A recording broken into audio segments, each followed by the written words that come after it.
right, welcome back, everybody. There are things you say to your mom, other things you tell your child, still other things that girls talk about. One Mississippi native has put her thoughts down on paper with no filter. Gay Polk-Payton is many things every day. Among them, a mother, a daughter, an attorney, a judge.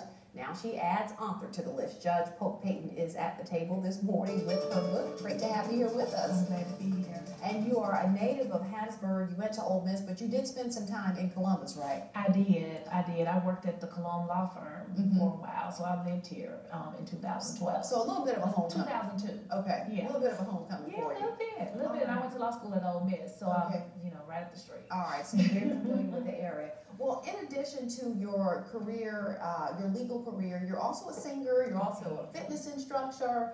Tell me a little bit about how all this kind of comes together for you. Oh wow. Well, I just do my daily routine. I teach aerobics as adjunct faculty at USM, so it's a graded course. So you have to be a student at the university to take my class, and it's early in the morning. So it starts at 6:45 on Tuesdays and Thursdays. So that gets my day started. Okay. And then I start with the rest of my day. I'm on the bench Mondays and Wednesdays and Tuesdays, the weeks that I am on the bench. So, and then my law practice, I fill in the spaces there, and then I work on my book, and I do my video blogs, and I do my radio show. I had a radio show in Hattiesburg, and I'm getting ready to start an internet radio show with almost 1 million listeners. So I'm really, really excited about that. A busy woman, so how did you have time to write this book? Tell us about this book. The way that it... Tell me first of all, the name of the book is?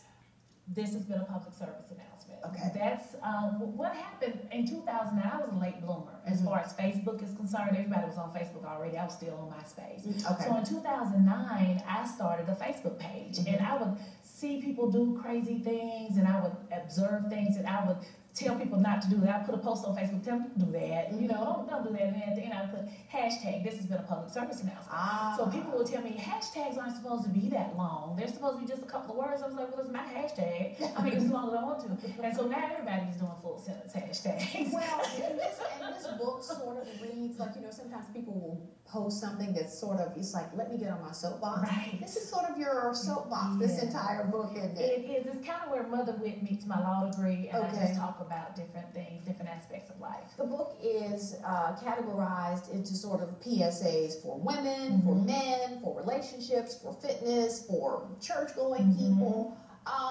Where did you get all this wisdom?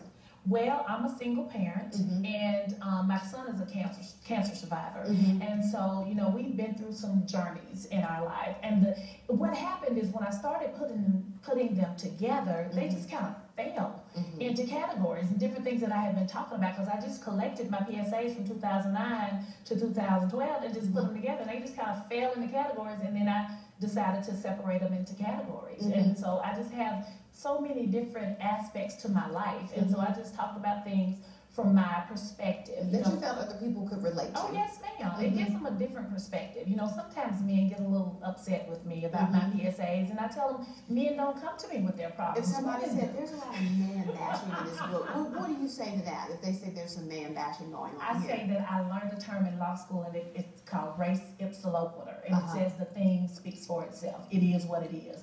If there are no lies in my book, I just tell it like it is. Are there opinions? Oh yeah, there are opinions, and sometimes that's what aggravates men. But I've learned a long time ago that it's the hit dog that hollers, and if I'm not talking about you, it's not gonna hurt your feelings. As a woman, you have a lot of advice in here for women. What is your most important piece of advice you would say for women?